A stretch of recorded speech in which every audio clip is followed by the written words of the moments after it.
Hari ni just saja nak sembang-sembang kosong je. Nak cerita pasal diri sendiri, pasal pengalaman hidup saya, kan. Dulu saya tak pernah terfikir nak jadi macam hari ni. Jadi seorang engineer, jadi usahawan, jadi seorang penulis kat Facebook sekarang ni, kan. Jadi saya pun macam terpanggil untuk kembali berkongsi apa yang saya dah melalui selama ni. Honestly, apa yang saya jadi hari ni ialah sebab saya minat lah. Sebab saya masih ingat masa saya kecil dulu, saya memang sangat obses dengan teknologi. Saya suka tengok macam mana mesin basuh tu berfungsi. So kenapa saya decide nak jumpa K, sebab saya merasakan bila somebody lost dengan apa yang dia nak, dia tak ada hala tujuan hidup, kan, dia lost. So saya terpanggil untuk berkongsi ataupun bagi inspirasi kepada insan-insan yang memang lost lah, kan, dalam hidup dia ni, kan. Lost dalam hidup dia. So saya jumpa K ni dan saya tengok dia memang, saya tidak cakap dia dapat pointer 2.21 tu dia insan yang lemah, sebab saya percaya orang yang lemah dari satu segi, dia ada kekuatan lain. Jadi tu sebab saya jumpa K semalam, pasal K tu, post K semalam tu, saya ajak dia jumpa untuk saya gauge adakah selama ni pengalaman ataupun apa yang saya baca teori, apa yang saya lalui tu betul. Okay? Jadi saya jumpa K, memang apa yang terjadi kat dunia ni memang itu lumrah lah. Setiap orang ada kekuatan, setiap orang ada kelemahan. Walaupun K dia pointer dia hanya 2.21 dan kalau dari segi academically-nya dia lemah lah. Dari segi academically dia tak berapa sangat. Tapi sebenarnya ada sisi lain yang saya tak cerita dalam post tu, yang mana saya tanya dia apa yang dia buat dekat universiti dulu, kan, apa minat dia. Dia kata dia banyak involve dalam persatuan pelajar. Dia suka buat benda-benda yang NGO lah, macam benda-benda yang volunteer. Dia sangat suka buat benda-benda tu. Dia suka jumpa orang. Basically dia suka jumpa orang. Jadi that's why saya tanya soalan seterusnya, yang macam saya tulis dalam post pasal K tu, saya terpaksa jadi engineer ni. Saya tanya dia apa yang you pernah kerja dulu, dan dia keluar lah. Dia kata dia buat sales rep, buat loyalty card, buat everything. And then dia very very good dalam communication. Jadi hari ni saya pun nak share lah. Hari ni saya pun, dulu saya sangat obses dengan teknologi. Bukan teknologi lah, mesin. Saya suka tengok mesin basuh tu bergerak, kan. Jadi saya memang hari-hari saya tengok macam mana mesin tu berfungsi.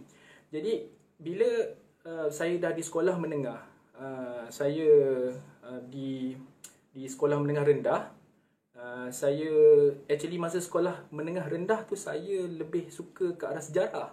Saya suka membaca sejarah. Saya suka tengok kenapa Portugis menyerang Melaka, whatsoever. Interest saya lain masa tu. Tapi bila saya masuk menengah atas, saya what we call it, ambil science stream. Saya belajar fizik.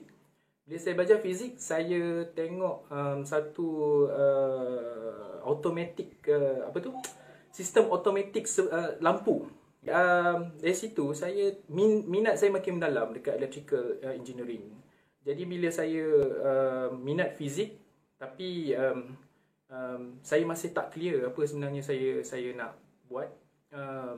Actually saya ni bukanlah pandai sangat pun sebenarnya, sebab masa saya menengah atas tu saya masuk MRSM Pekalan Jepa.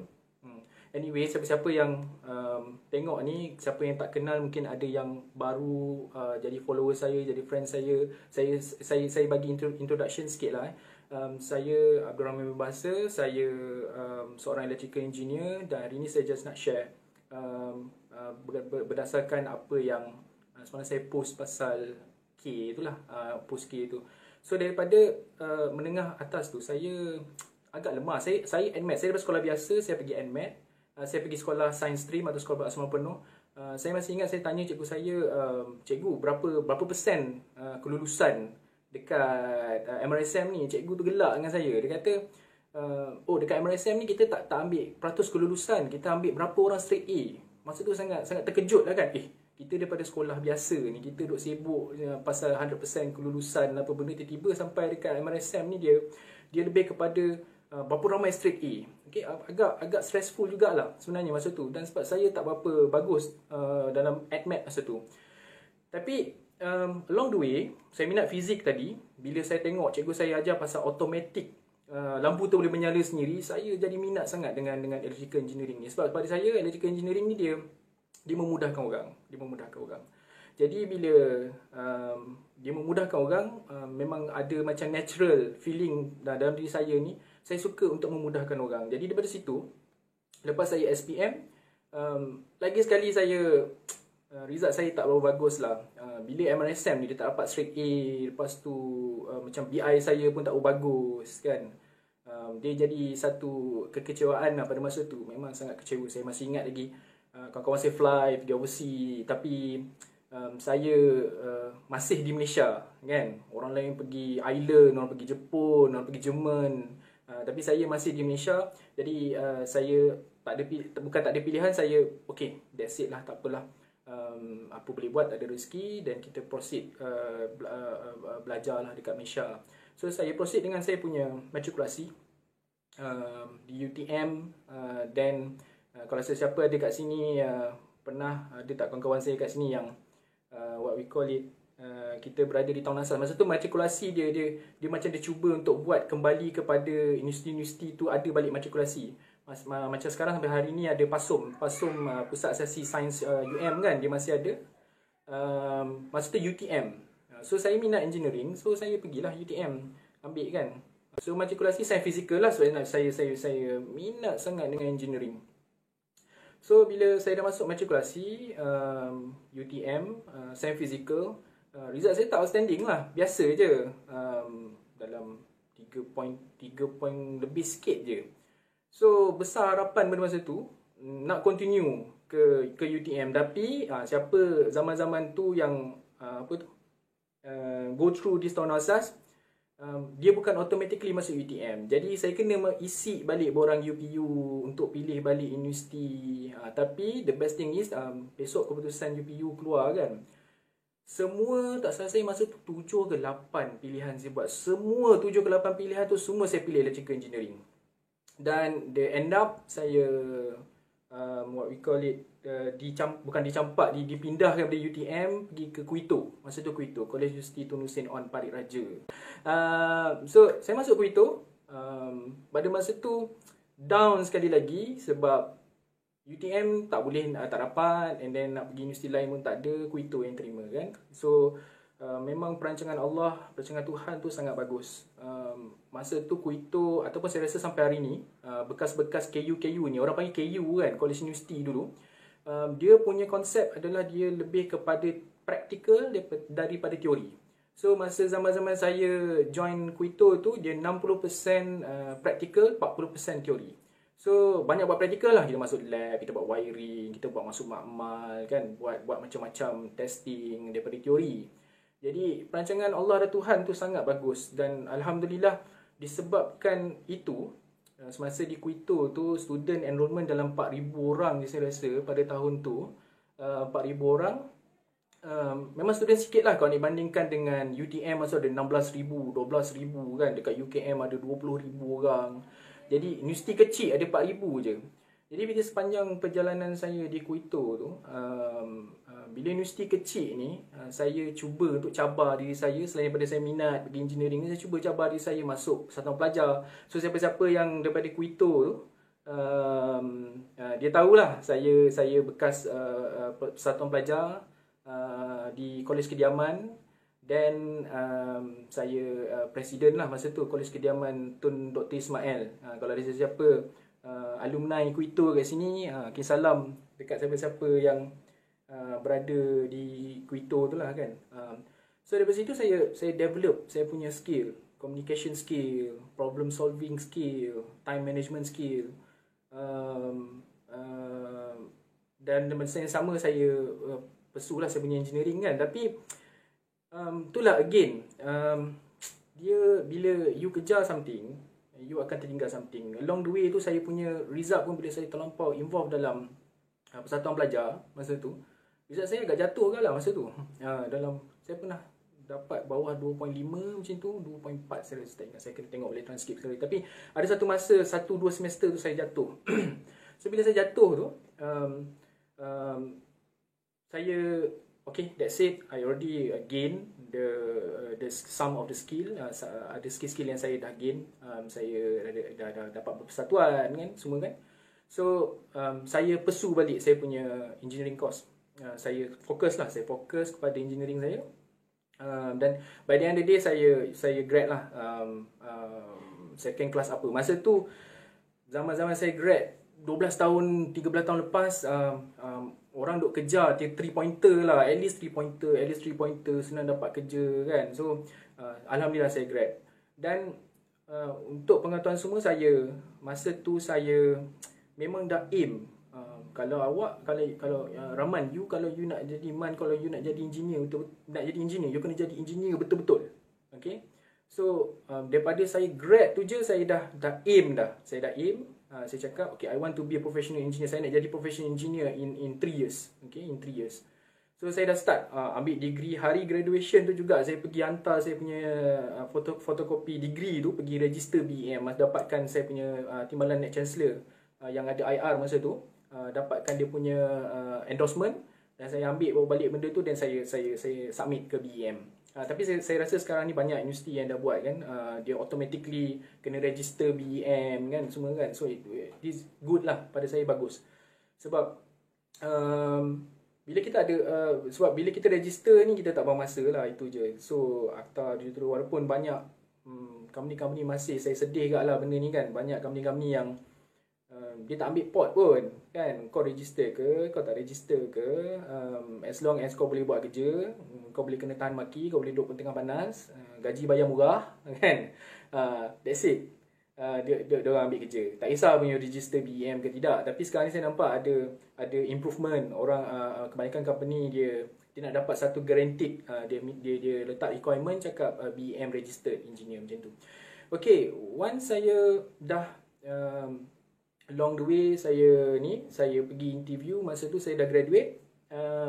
The first company yang saya pergi kerja adalah company kecil je, dekat PJ, Ara Damansara masa tu, kat PJ. Company kecil, masa tu masih saya rasa ada 10 orang juga macam tu lah. Tapi the thing is, company tu oil and gas. Masa tu oil and gas memang champion lah kan. Orang kata bayar mahal, tapi taklah mahal pun. Saya fresh graduate masa tu, saya dapat bawah 2,000 je kan. Tapi nak masuk oil and gas, orang kata oil and gas. Bila kerja dekat company first tu, tak lama pun saya kerja sebenarnya, dalam 9 bulan baru orang kata nak naik kan. Lepas tu saya hantar surat resign. Banyak post-post, kalau follower saya sebelum ni, kalau tengok, itu semua real case. Saya pun tak tahulah, saya ni kadang-kadang terlalu berani kot kan. Saya tak suka kalau kita dah buat habis baik, tiba-tiba company tu tak appreciate. Saya memang pantang sungguh benda-benda macam tu. Saya memang tak suka kan. Tak appreciate tak apa, at least you bagi thank you, appreciation. Tak mesti appreciation tu dari segi duit, dari bonus kan. So saya kerja 9 bulan je. Saya memang tak boleh bila company tu start nak downgraded atau demotivated pekerja kan. Saya memang tak boleh. Jadi then after that company, saya pergi ke MMSC. MMSC is construction company. Construction company in oil and gas. Dia buat oil rig. Okay, kat situ saya belajar design. Tapi company kecil oil and gas yang sebelum saya join MMSC itu dia vendor. Okay, so vendor ni, kalau siapa dalam oil and gas, vendor ni supplier lah. It's very specific. Dia supply satu-satu barang je. So masa tu saya just buat, kalau korang tahulah apa tu, beacon light, navigational light, dia lampu yang kat platform tu kan, banyak-banyak lampu tu kan. Saya supply benda tu je. Tapi banyak benda lah saya belajar, sebab saya masa tu saya punya position is project engineer. So project engineer memang banyak belajar, sebab you kena manage design, you kena manage what we call it project management, schedule, contract, you kena manage tu semua. So saya masuk MMHE. Saya attach dekat design and engineering department.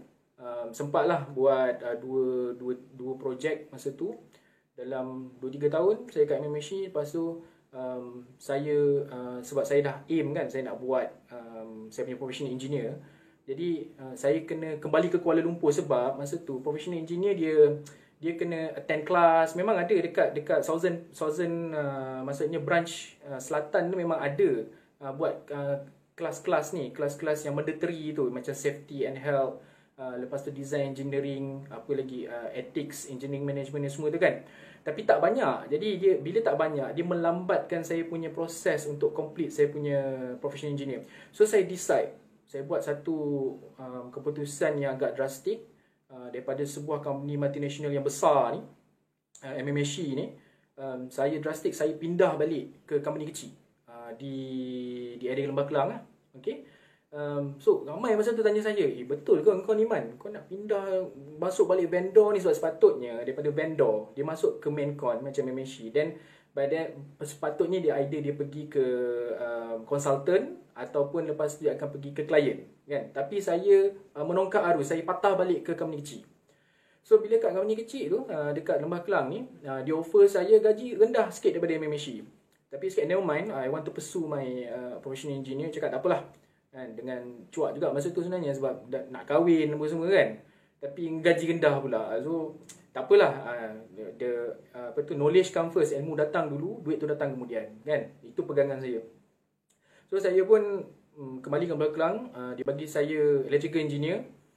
Surprisingly maybe lah, sebab saya punya, tak tahulah, minta maaf, saya bukan nak riak ni, just bagi inspirasi.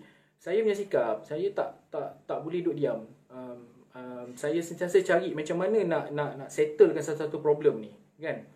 Saya buat ni lah, saya sendiri yang pergi request kat bos, cakap, bos, saya nak jumpa klien ni lah. Walaupun bos saya tak suruh tau, masa saya dah pindah kat company kecil tu, saya nak jumpa klien ni lah. Lambat sangat dia reply kan, saya nak jumpa dia face to face. Bos saya happy lah kan. Dia kata, Wes, good, go. Dia kata go. So saya pergi.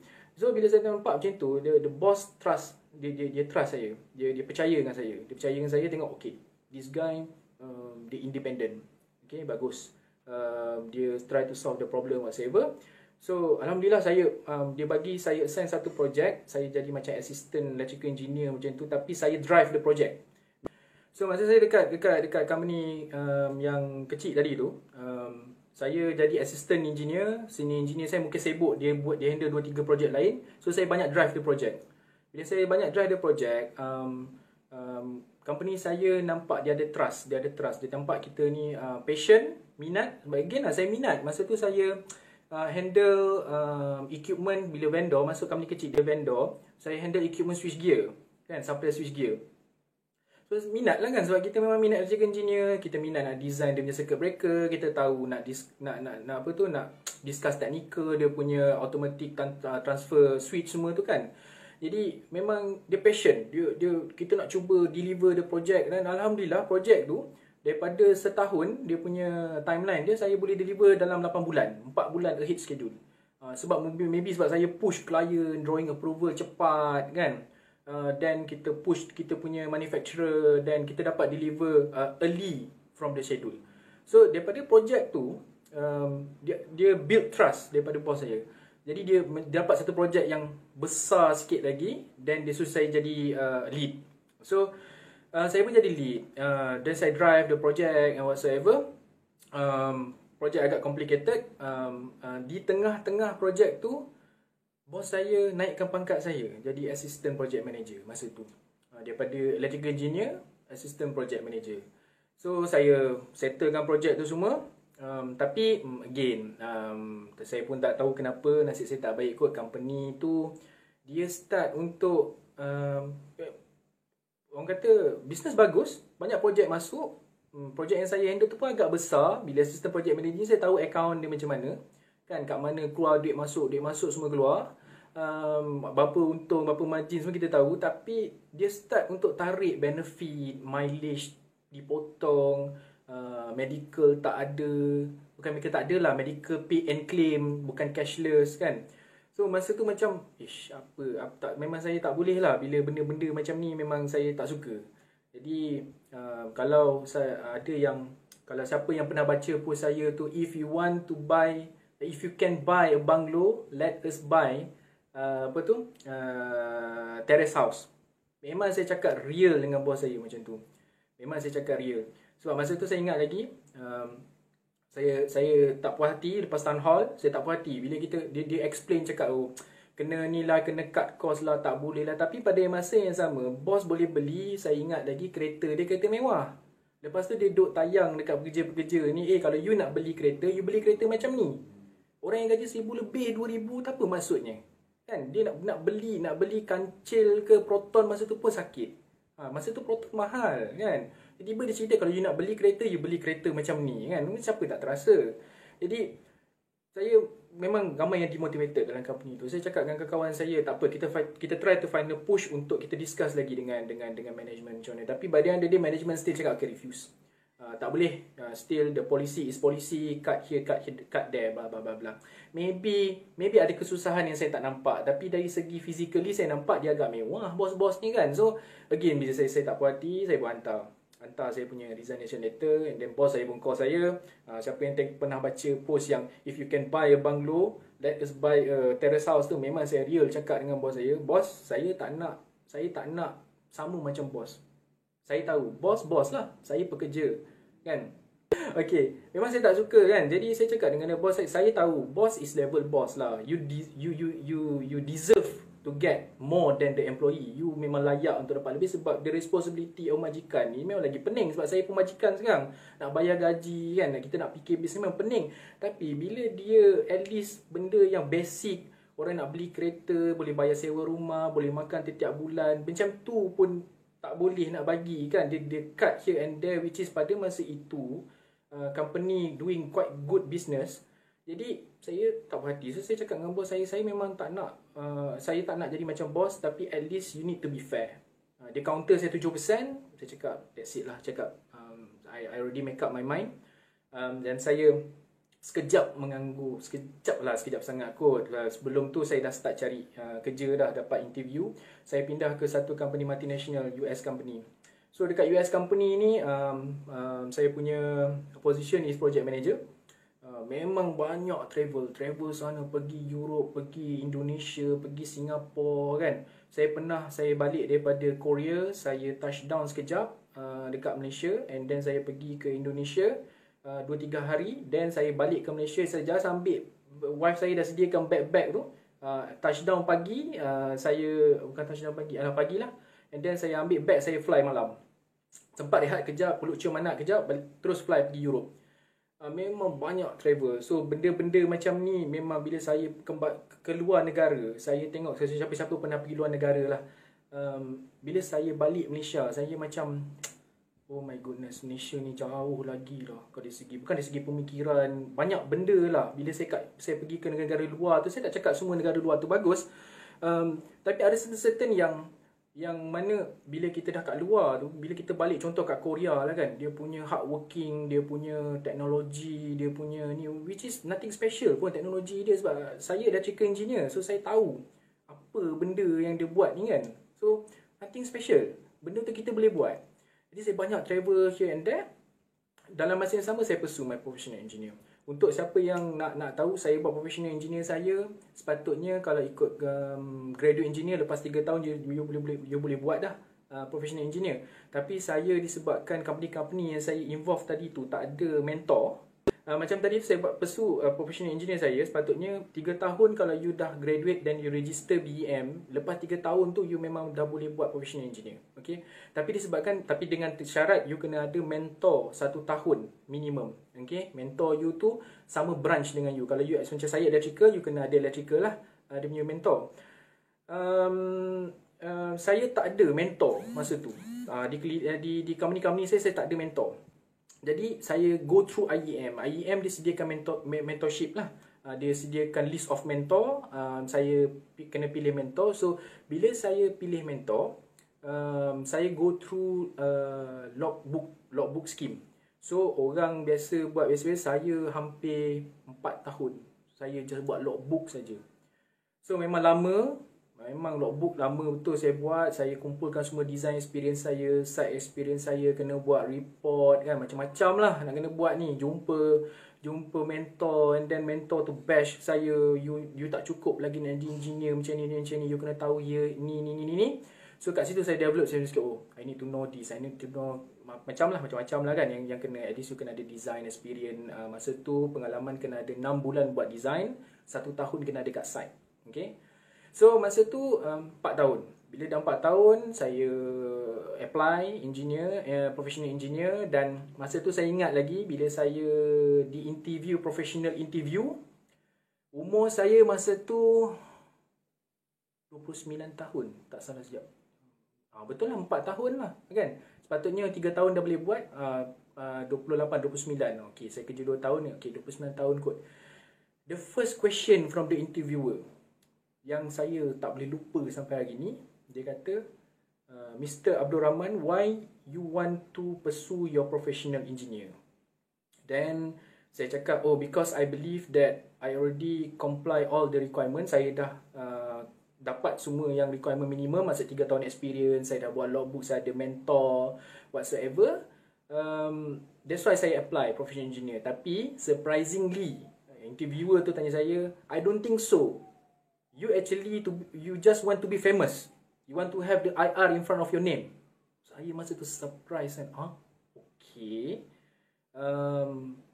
Tapi kita tenang, kita jawab dengan dia, no, I believe because of my competency, that's why I pursue my professional engineer. So today I come to be evaluated by you, okay, so that you gauge my competency. So and anyway, finally you will decide either I'm competent or not competent. Masa itulah. Okay, go through the professional engineer punya interview. Ada interview oral, ada interview what we call it writing. So alhamdulillah, saya punya professional engineer pass. Alhamdulillah, masa tu saya sangat happy kan, sebab macam saya cakap kan mula-mula awal live tadi, saya memang dah letak kat diri saya ni, Man, kalau kau nak jadi engineer, kau kena jadi engineer betul-betul. So saya nak jadi engineer betul-betul. So siapa-siapa yang ada accountant kan, accountant ke kat luar sana, you nak jadi accountant, you jadi accountant betul-betul. Kalau you tak nak jadi accountant betul-betul, carilah minat you. Macam apa yang K punya post malam tu kan, cari minat you. Maknanya you ada passion atau tak ada passion, is up to you kan. Tapi bila you ada passion ni, you akan strive for the best. Itu saya punya pegangan sampai hari ni lah. Then after that, bila saya dah dapat professional engineer, memang kehidupan saya berubah. Okay, sebelum ni kalau saya cakap dengan engineer senior ni, dia akan mempertikaikan lah apa saja apa yang saya cakap semua tak betul kan. Walaupun as a engineer, kita ni biasanya kita based on the fact kan. Kita akan bergantung kepada kita punya fact and figure lah, calculation, basis kan. Tapi dia still tak percaya. Saya pernah kena bash dengan klien teruk gila kan, sampai tak ada motivasi dah nak kerja, tak nak jadi engineer dah kan. Tapi bila saya ada IR, dia berubah. Sebab ramai yang tanya saya, apa benefit ada IR pada saya? Dia punya benefit dia yang paling tinggi ataupun paling orang kata dominant adalah respect. Sebelum ni bila saya jumpa senior engineer ni, dia pandang lekeh je sebab kita engineer muda kan, bawah 30 tahun. Kita cuba cakap benda-benda yang kita rasa betul, tapi pada dia, you don't deserve to talk like that, bla bla bla. Tapi bila saya ada IR, memang perspektif orang berubah. Sebab okay, when you already have the IR, meaning that your competency have been evaluated by the reputable board dekat Malaysia ni, that is proven you punya kompetensi tu memang at that level yang kita dah BEM dah set masa tu lah.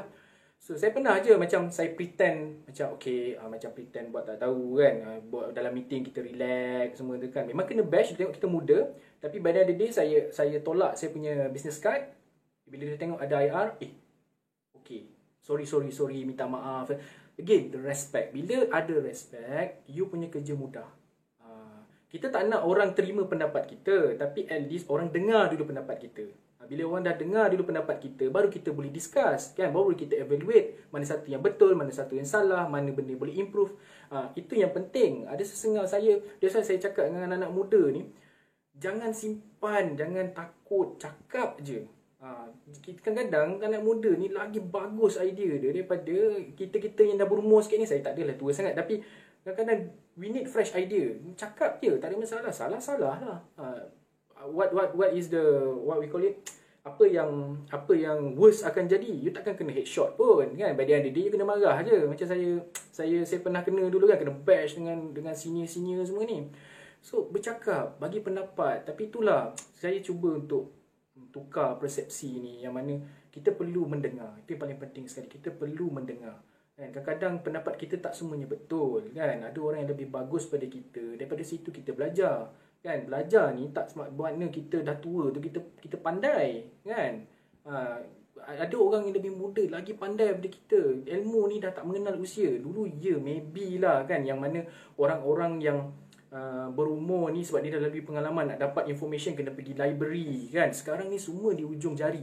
Kadang ada orang yang lebih rajin cari-cari kat Google, baca-baca jurnal, baca-baca buku, e-book. Dia dapat lebih ilmu pada kita. So kita keep learning kan. Itu apa yang saya pegang ini. Saya tidak pernah refuse kalau orang nak bagi pendapat. Bagi je pendapat. Macam pupu saya berlambak, orang kecam. That is norm pada saya. Itu benda yang biasa kan. Orang bagi pendapat tiada betul dan salah. Itu di pihak dia. Mungkin di pihak orang lain pula kan. Macam itulah. So bila saya dah ambil professional engineer, the respect is there.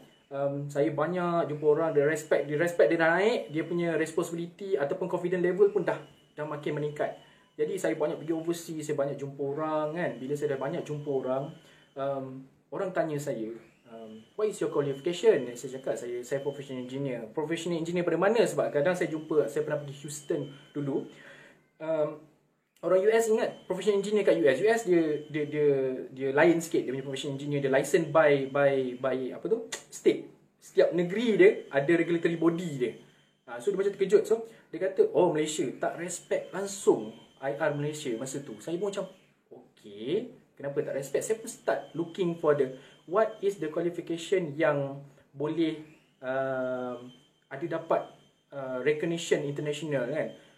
Tapi because of saya punya environment masa tu, saya banyak study overseas, bukan study overseas, jalan-jalan pergi overseas. So diorang tak pandang buat IR ni. So saya terfikir lah, okay, saya kena pursue my chartered engineer.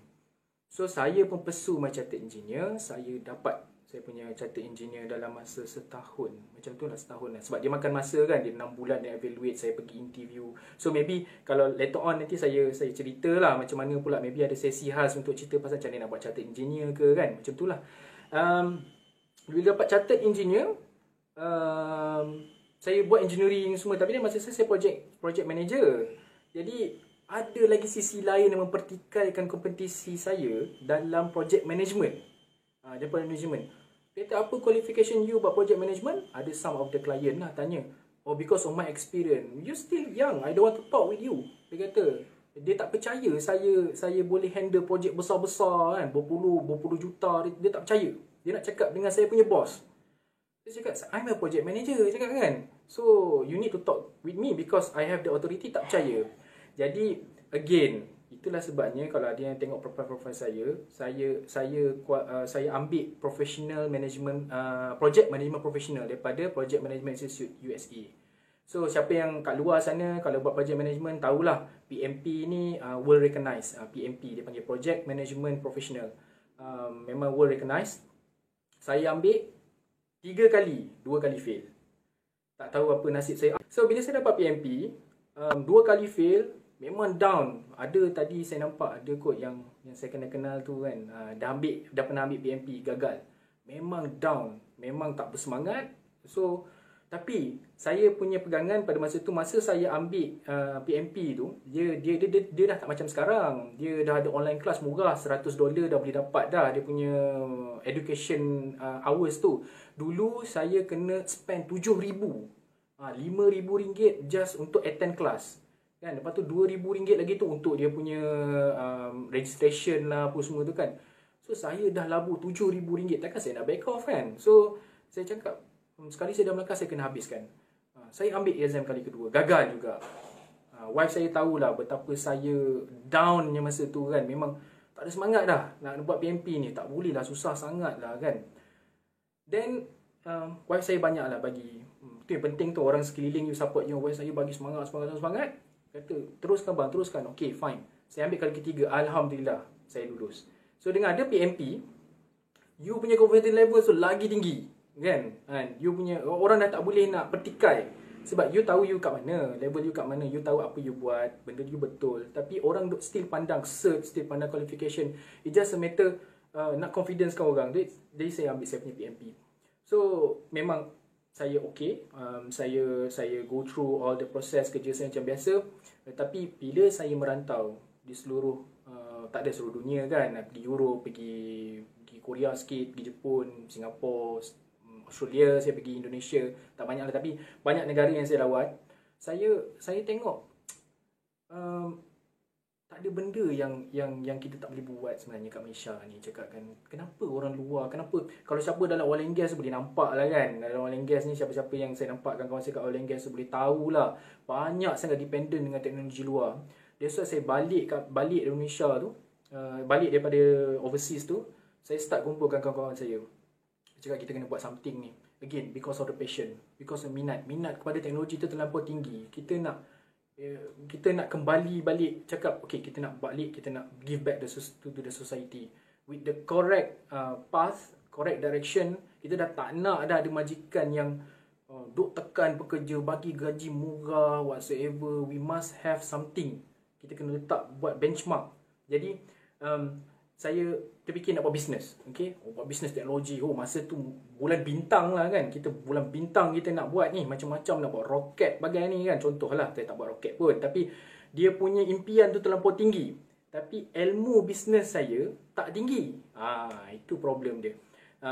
Yelah, ingat kita pandai. Kononnya kita pandai. Duk tengok-tengok video-video, baca-baca. Tapi dalam hati saya still berkata, betul ke apa aku baca ni? This is the correct way to do business? Kan? Jadi saya decide ambil MBA.